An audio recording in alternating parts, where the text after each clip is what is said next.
Hi, my name is Shriprada, and I'm the keynote speaker for today's panel on climate change and sustainability.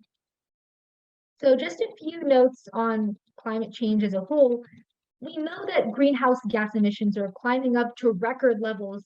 Our planet is continuously warming up, weather patterns are changing, and sea levels are rising. And this allows us to question the sustainability of our resources. So we know that climate change affects three pillars of our sustainability: social, economic, and environmental. With climate change, we're getting poor air, water quality that affects our health, and hence it also affects our society. Increased temperatures affect agriculture and hence also affect the ecology and the people that live in our environments. These floods and forest fires that we get due to climate change also damage our property and hence not only our economy, but also the economy of the most impoverished communities within our society. And so it's really important for us to take some action and ensure that we satisfy our needs without compromising the needs of future generations. And the only way to truly achieve sustainability is by having these discussions and by having these conversations about spreading awareness. Because we can think of the world as sort of two-sided. One side of the world knows a lot about these issues, and if the other side does not know about them, it really doesn't help our situation. And so we have our panelists today to discuss climate change and its impact on sustainability, while also talking about how to bring awareness and a means to enforce mitigation plans. Next, we have our climate change and sustainability panel. Hi everyone, I am Shani Fen, and it is my pleasure to be moderating the US-Japan Climate Change and Sustainability panel. This is a special panel that is a collaborative effort between the local conference on Youth Japan and the California Youth Leadership Summit. The California Youth Leadership Summit is hosted by California sister cities and endorsed by numerous national governments from around the world through their California consulates, and young professionals in foreign policy Tokyo is endorsed by the United Nations to host and organize the local conference on Youth Japan. We'd like to thank JUSSCA, the Japan-US Sister City Association, for their support in making this climate change and sustainability panel possible. From California, we have three panelists. Pearl Coven, a student of the University of San Diego. Hello, everyone. My name is Pearl Coven, and I'm a senior at the University of California, San Diego. I'm studying political science and public policy.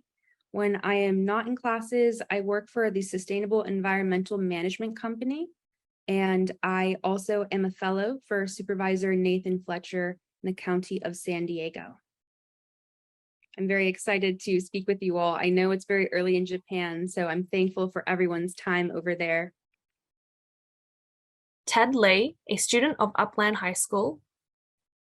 Hello there, my name is Ted Lay. I use the pronouns he, him.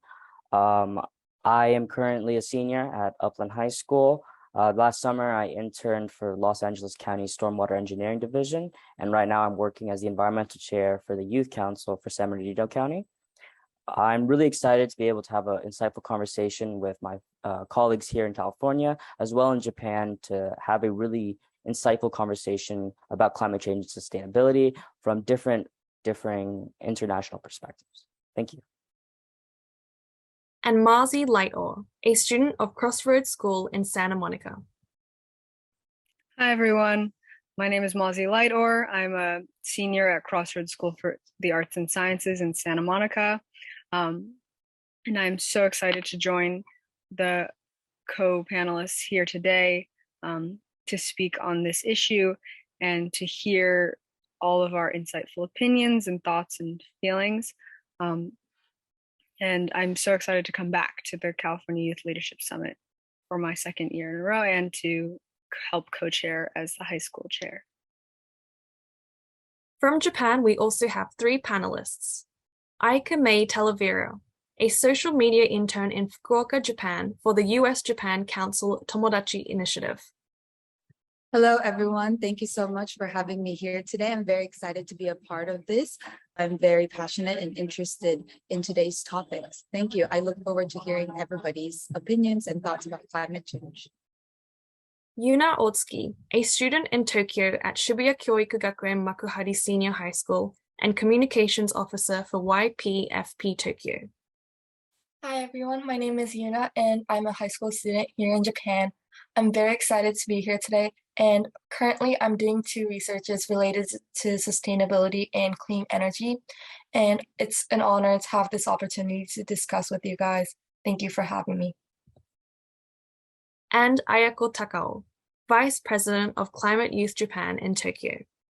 Hello everyone, good morning. My name is Ayako Takao, and I'm now a sophomore student at International Christian University.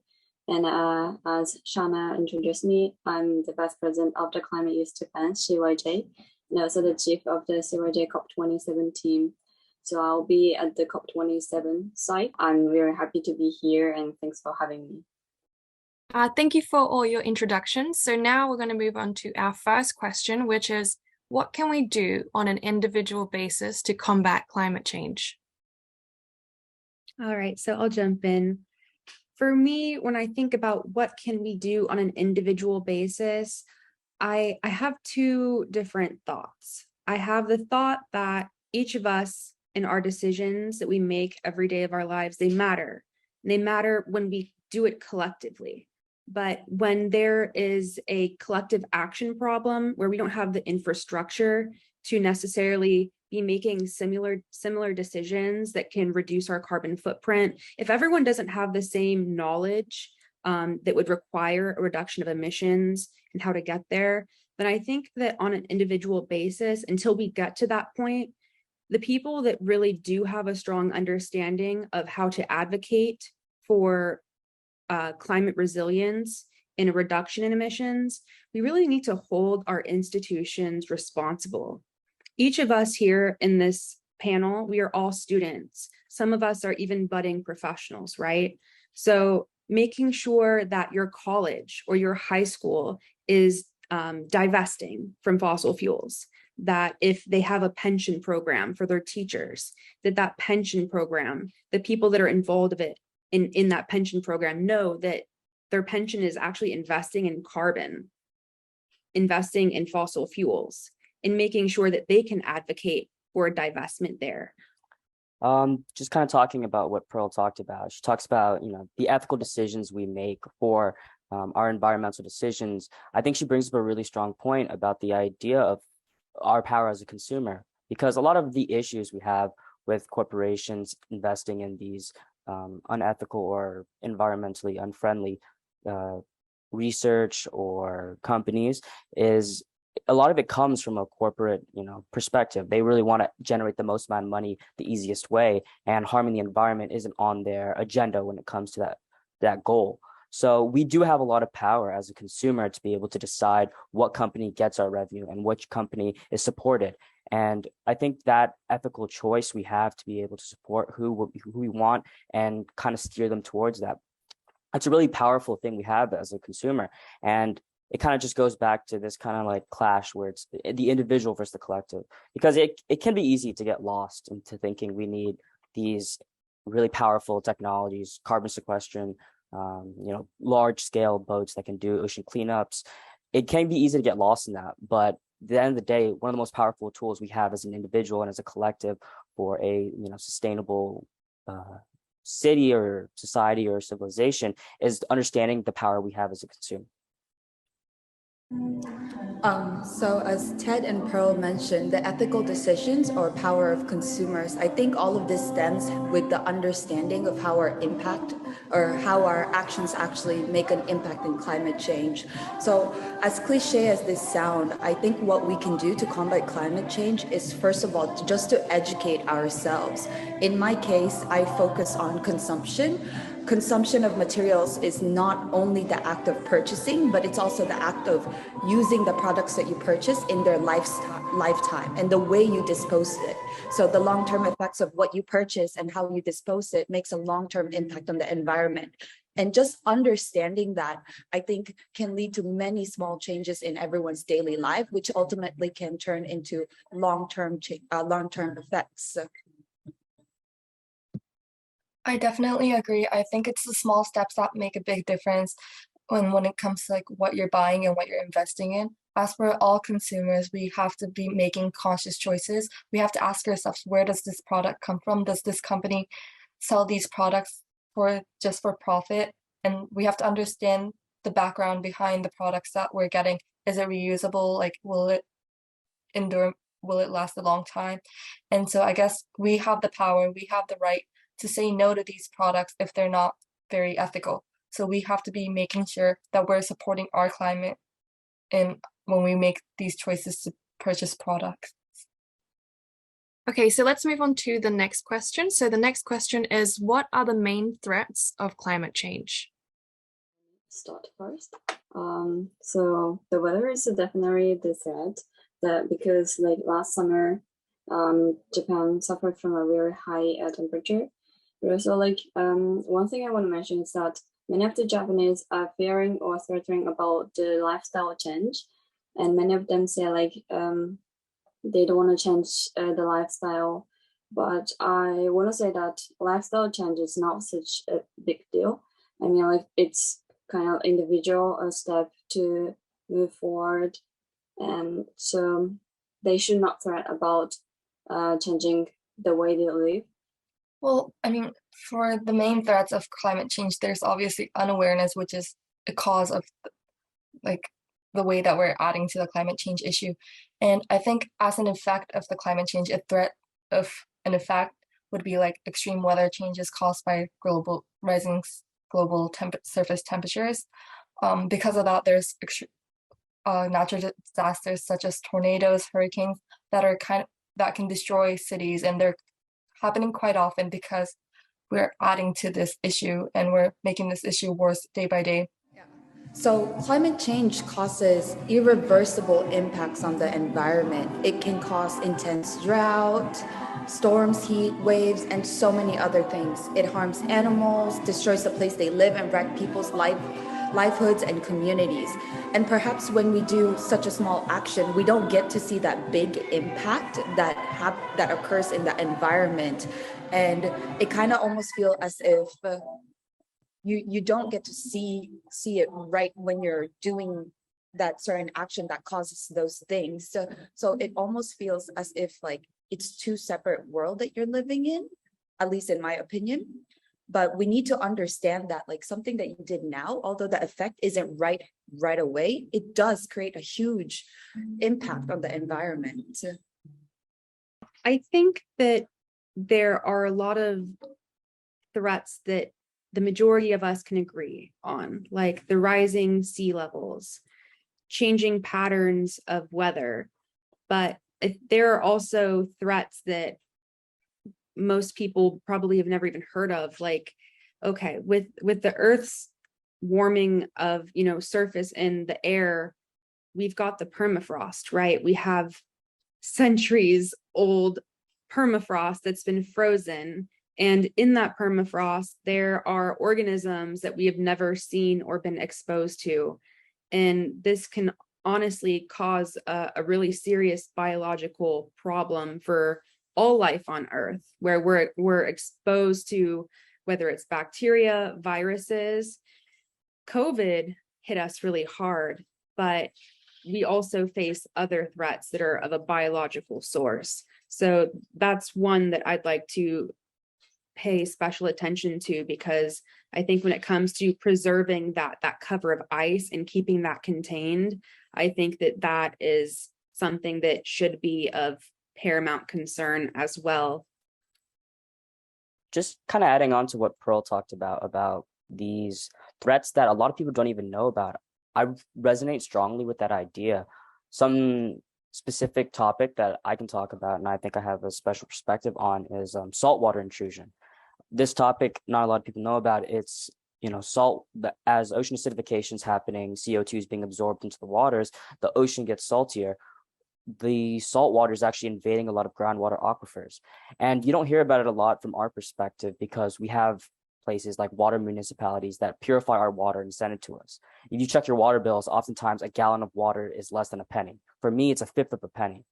But where this really comes to the extreme situations is for places that are developing and don't have this. A lot of communities across the world depend on wells and groundwater aquifers for their sources of water, and that really affects them.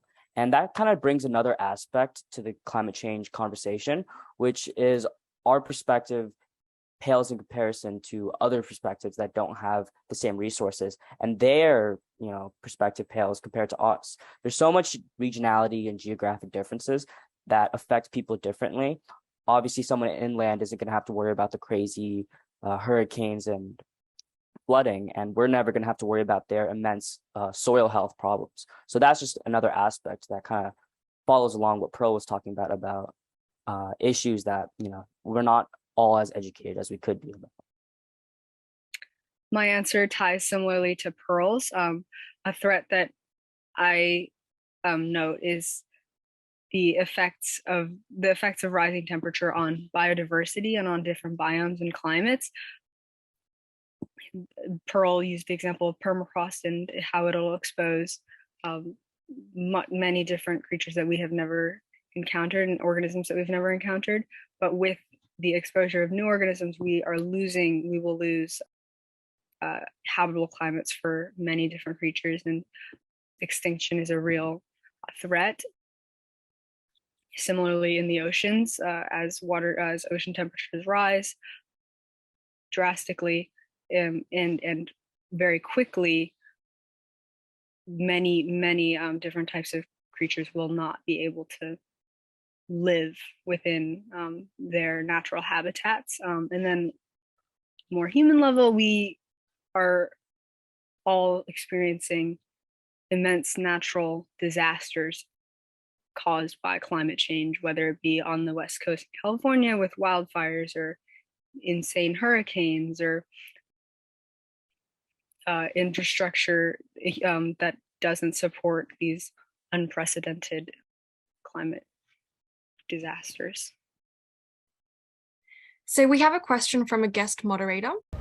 Hello everyone, my name is Sakura Kokumai and I'm excited to be in partnership with the California Youth Leadership Summit and local conference on Youth Japan. When it comes to climate change and sustainability, what areas are you most passionate about?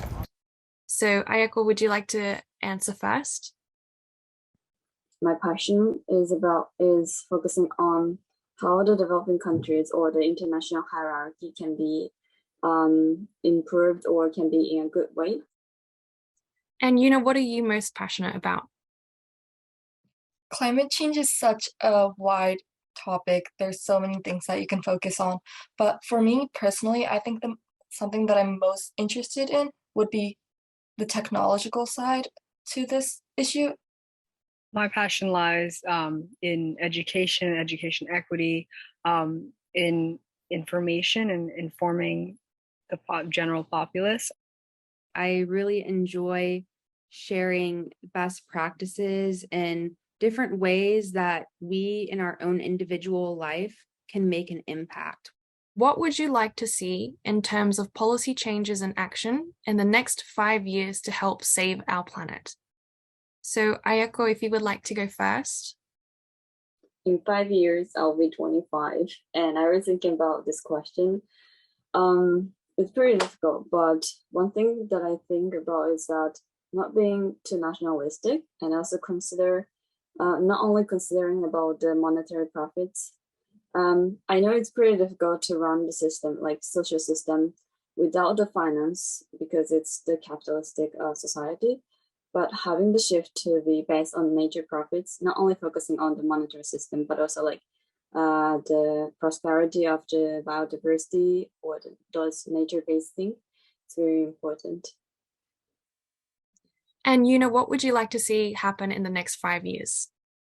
Policy-wise, I think it's important for everyone to encourage the transition to a greener energy source, such as wind power and solar power. So I think it comes to a financial thing because obviously money is needed to implement these systems. But I think governments can help low low-income families and low-income businesses and help them transition to using these more sustainable energy sources, because in the long term, they're going to definitely make a big impact on the climate. And Aika, in terms of policy changes and action, what would you like to see happen in the next 5 years?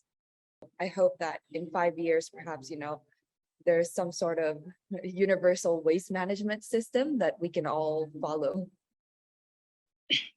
Policy that I would like to see a focus on is policy that works to promote green energy and sustainability, and endorses and uplifts technological advancement to help us mitigate the effects of climate change. And I would like to see a focus on uplifting our needy, those who are affected most acutely and have the least resources to uplift themselves and to address their troubles. We have a lot of this infrastructure in place in our area, at least. We have rebates for lawns if people want to, take away their lawns because of the water expense for that, for cars, removing chimneys. So a lot of this infrastructure exists for my geographical area. But kind of what Maisie was talking about, a lot of people don't have this infrastructure. I sit at a position of privilege to be able to say, hey, I can go seek a rebate if I want to get an electric car. If you go out to the vast majority of Americans, if you go to Arkansas, they don't have this infrastructure. So thank you all so much for such insightful comments. I was personally inspired listening to this wonderful group of panelists from California and Japan, and I hope everyone who is watching today is inspired to go out and help make a difference as well. I'd like to thank our panelists and everyone who is in attendance. This panel was brought to you by the Japan United States Sister City Association and sponsored by the Mercury News. Thank you so much.